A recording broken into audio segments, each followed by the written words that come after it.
Bonjour à Bonjour. tous. Merci d'avoir répondu favorablement à notre invitation. Donc, comme précisé à l'écran, vos caméras et micros seront inactifs pendant notre présentation, mais nous pourrons ensuite échanger ensemble par le biais du chat ou de l'onglet questions-réponses. Donc, à la fin de cette présentation, nous aurons avec vous un temps d'échange pendant lequel nous serons accompagnés de Isabelle Pogé-Joulin, qui travaille au service de reconnaissance des accidents de travail, et Karine Lacroix, qui travaille au service du paiement des indemnités journalières en accident de travail. Me concernant, je suis donc Émilie Thibault, déléguée à la relation employeur à la CPAM des Deux-Sèvres. Et Anita Junier, donc conseiller employeur également à la Caisse primaire de Niort depuis 2008. Donc au sommaire, nous allons faire un focus avec vous sur la vie d'un dossier accident de travail. Donc on va partir du jour de l'accident au paiement des indemnités journalières et on terminera donc par le temps d'échange dont je vous parlais précédemment. Pour information, le lien de cette présentation vous sera envoyé dans la journée. Donc attention, il s'agit d'un lien et non d'un PowerPoint à télécharger. Donc, on va couper nos caméras pour plus de fluidité sur la bande passante. Et je vais donner la main à Anita pour le début de cette présentation.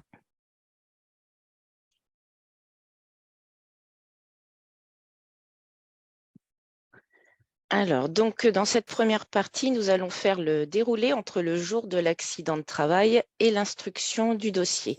Quels sont les documents nécessaires, qui envoie quoi, comment les envoyer. Donc, dans un premier temps, qu'est-ce qu'un accident de travail? Eh bien, comme il est indiqué sur cette page, on distingue deux situations. La première, c'est l'accident de travail qui, lui, est un accident survenu par le fait ou à l'occasion du travail à un salarié pour quelque cause ou en quelque lieu que ce soit.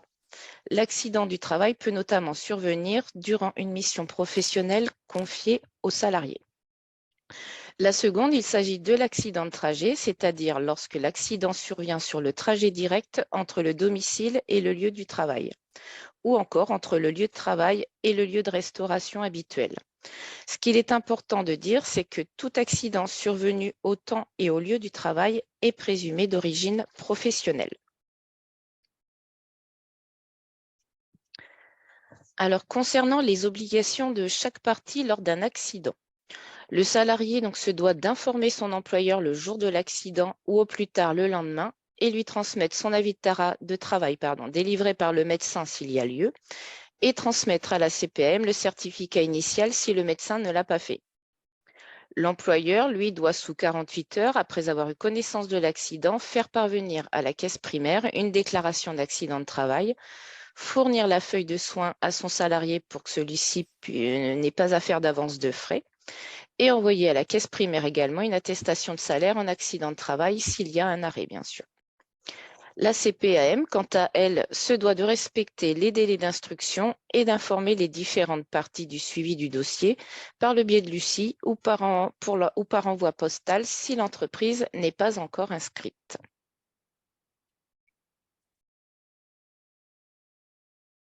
Donc, comme je vous le disais précédemment, l'employeur doit nous faire parvenir dans les 48 heures une déclaration d'accident de travail.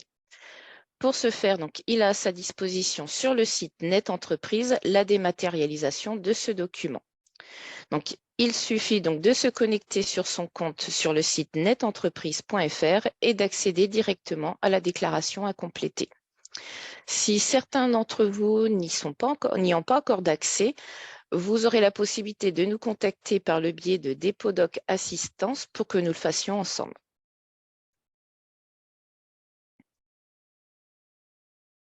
Donc, nous vous avons indiqué là certaines étapes clés de la DAT en ligne qui sont susceptibles de vous intéresser en tant qu'employeur, comme donc la possibilité de déposer des pièces jointes. Vous avez aussi la possibilité de suspendre votre déclaration si un supérieur doit vous la valider avant l'envoi. Après validation, vous avez la feuille de soins à remettre à votre salarié qui se génère automatiquement suite aux informations pré-remplies juste avant.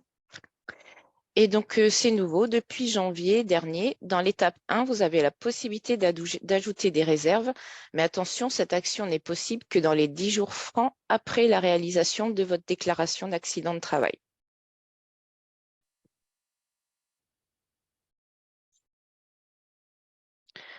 Donc, pour résumer, en faisant vos déclarations directement en ligne, voici les avantages. Donc la gratuité, car l'accès se fait sur Net Entreprise et cela vous évite l'envoi d'un recommandé, car vous avez un accusé de réception qui vous est remis à la fin de la déclaration.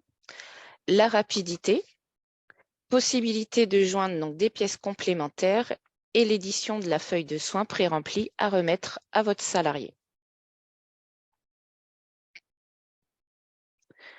Donc, je vous ai parlé de l'UCI tout à l'heure. Donc, l'UCI signifie liaison unique des correspondances informatisées aux employeurs. L'UCI est donc un nouveau service qui vous est dédié. Il va vous permettre de recevoir tous vos courriers risques professionnels de façon numérique, donc diminution des coûts de traitement des courriers et gain de productivité pour le traitement de vos dossiers RH. Vos courriers seront en ligne avec la même valeur légale que les courriers papier. Ensuite, la mise à disposition de ces courriers sera immédiate. Vous recevez un mail vous invitant à les télécharger. Donc, comment s'inscrire à l'UCI? Donc, on vous a mis le formulaire en ligne pour faire la demande. Donc, à réception de votre demande d'adhésion, on vous adressera un code provisoire pour pouvoir accéder à l'UCI. Vous n'aurez plus qu'à créer votre espace en rentrant votre numéro de SIRET et le code provisoire que l'on vous aura transmis. Donc, on vous a mis également l'accès au site. Vous aurez alors à accepter les conditions générales d'utilisation, puis enregistrer vos informations, email et mot de passe.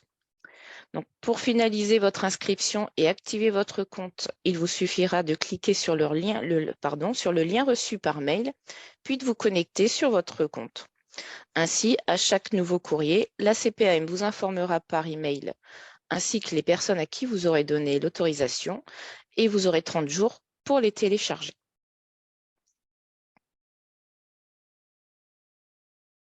Donc, Émilie va Oui, reprendre la suite. on va voir avec vous ensuite comment se passe l'instruction du dossier.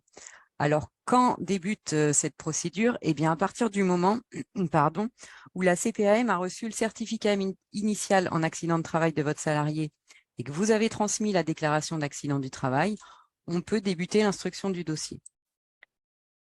Vous avez donc un délai maximum de 10 jours pour émettre des réserves. Une fois les 10 jours passés, si vous n'avez pas émis de réserve, la CPAM reconnaît l'accident de travail dans un délai de 30 jours. Si par contre vous avez émis des réserves ou si la caisse l'estime nécessaire, une phase d'investigation de 70 jours est mise en place et vous êtes informé ainsi que votre salarié. C'est là que vous recevez des codes pour éventuellement remplir un questionnaire en ligne. Je vous parlerai du site dans les slides suivantes. Après la phase d'investigation, arrive la phase contradictoire. Vous et votre salarié avez alors 10 jours pour consulter le dossier, mis à disposition sur votre compte QRP, et éventuellement émettre des observations ou rajouter des documents. Passé ce délai, vous ne pourrez que consulter le dossier. La CPAM rend ensuite sa décision, donc celle-ci doit être donnée au terme de 90 jours maximum après la réception du certificat initial et de la déclaration d'accident de travail.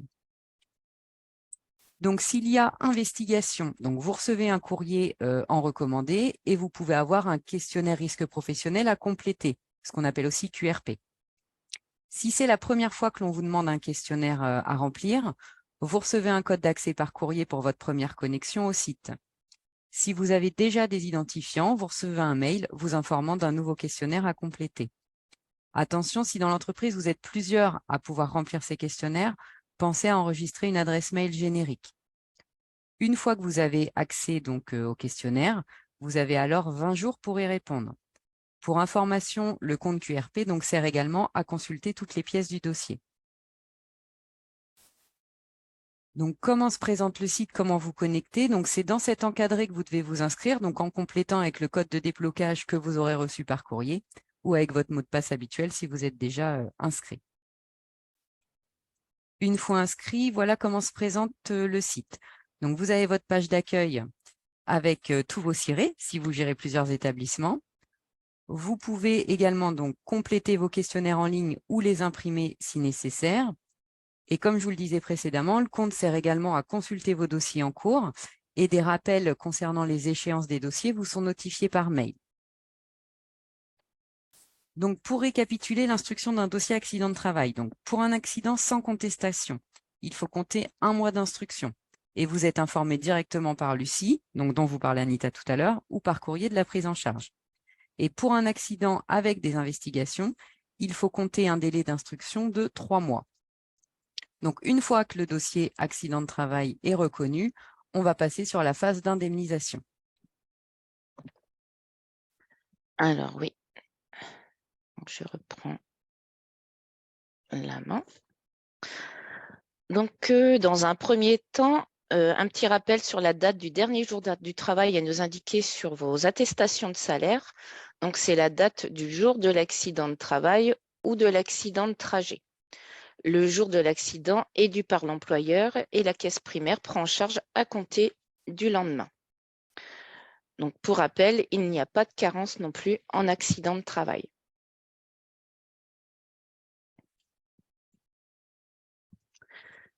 Donc, quelle est l'indemnisation en cas d'accident de travail reconnu? Donc, le montant de l'indemnité journalière normale est égal à 60% du gain de journalier brut pendant les 28 premiers jours d'arrêt de travail. Et à partir du 29e jour d'indemnisation, le montant de l'indemnité journalière versée, que l'on appelle également IJ écrété, est égal au gain journalier net après celui de l'arrêt de travail consécutif à l'accident. Donc, comment compléter l'attestation de salaire? Donc, dans la partie A, donc vous indiquerez le salaire de base brut réellement touché par le salarié sur le mois concerné, donc le mois précédent. Alors attention, c'est bien le brut soumis à cotisation. Si vous avez 10% d'abattement, pensez bien à mettre le brut après l'abattement. Ensuite, donc vous indiquerez les 21% de taux forfaitaire qui est le même pour toutes les entreprises. Donc, si vous êtes en DSN, le système calcule automatiquement les 21%. Si vous faites vos attestations toujours sur Net Entreprise, mettez bien les 21%, c'est très important pour la suite, je vous expliquerai. Ensuite, donc dans la partie B, si vous avez des primes avec périodicité, c'est ici que vous les indiquerez, ainsi que les gratifications versées au cours des 12 mois civils précédant l'arrêt de travail, et dont la période de versement est différente de celle du salaire de référence. Donc là, on a mis l'exemple d'un 13e mois versé en décembre 2020 pour une période de 12 mois et sur laquelle on a appliqué également les 21% de base forfaitaire. Dans la partie C, donc s'il y a eu une absence dans le mois de référence, donc là, vous indiquerez donc le salaire brut perdu relatif à l'interruption de travail au cours de la période de référence. Donc, si c'est une nouvelle embauche ou un arrêt maladie, par exemple. Et sur cette perte, vous appliquerez également les 21% de cotisation. Donc, pour être sûr de ne pas vous être trompé, si vous additionnez le salaire indiqué dans A et dans la partie C, vous obtenez le salaire mensuel de votre salarié.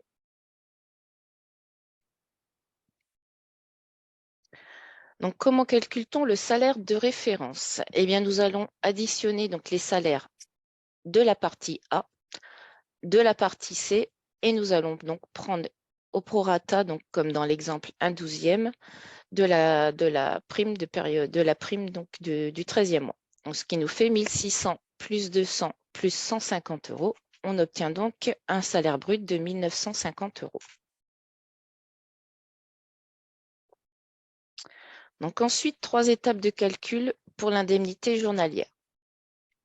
Donc on va d'abord calculer le gain journalier brut, le GJB. Donc le salaire, on prend donc le salaire brut de référence que l'on divise par 30,42 pour un mois.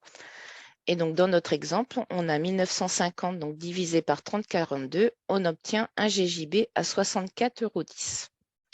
Ensuite, on va calculer l'indemnité journalière normale, celle qui va être versée les 28 premiers jours d'arrêt de travail et qui correspond à 60% du GJB. Donc, 60% de 64,10 euros, on obtient une indemnité à 38,46 euros. Ensuite, pour l'indemnité journalière écrétée, celle qui sera versée à partir du 29e jour d'arrêt de travail. Donc là, on va prendre donc le salaire net, donc 79% du salaire brut, divisé par 30,42, et on obtient donc 1540,50 divisé par 30,42, une indemnité écrétée à 50,64 euros. Donc là, j'insiste sur les 21% d'abattement les 21% de base forfaitaire que vous devez indiquer sur le salaire net, il est très important justement donc, pour le calcul de l'indemnité journalière écrêtée.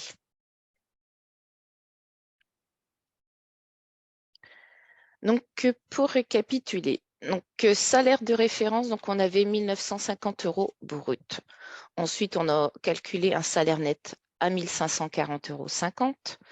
On a obtenu un gain journalier brut de 64,10 €, une indemnité normale payée pendant les 28 premiers jours à 38,46 € et une indemnité écrêtée payée à partir du 29e jour à partir de 50,64 €.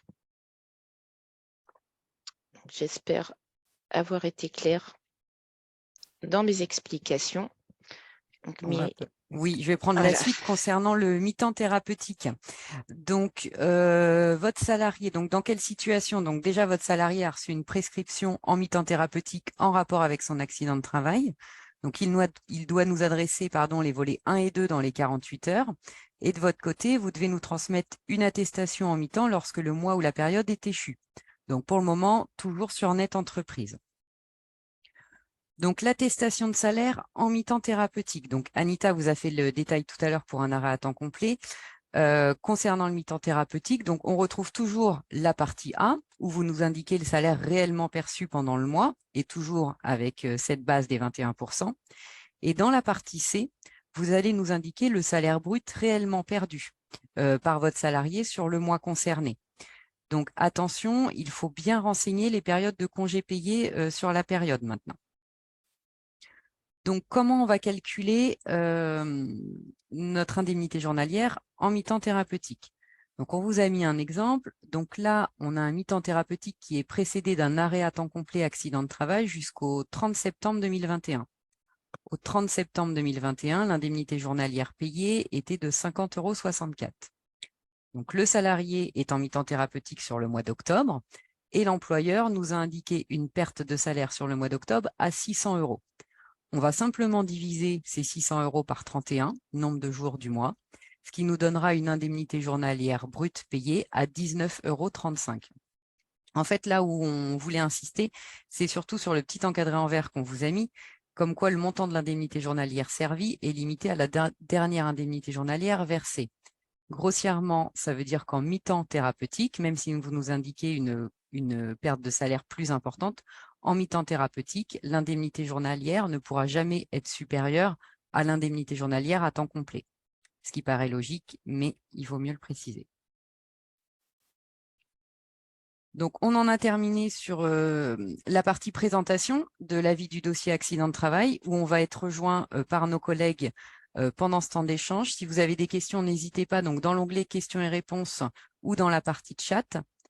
Le temps pour elles de rallumer leur micro. On vous a mis à la fin de cette présentation le lien. Vous aurez juste à cliquer ici pour pouvoir nous contacter si vous avez des soucis avec les téléservices ou autres. Vous n'hésitez pas.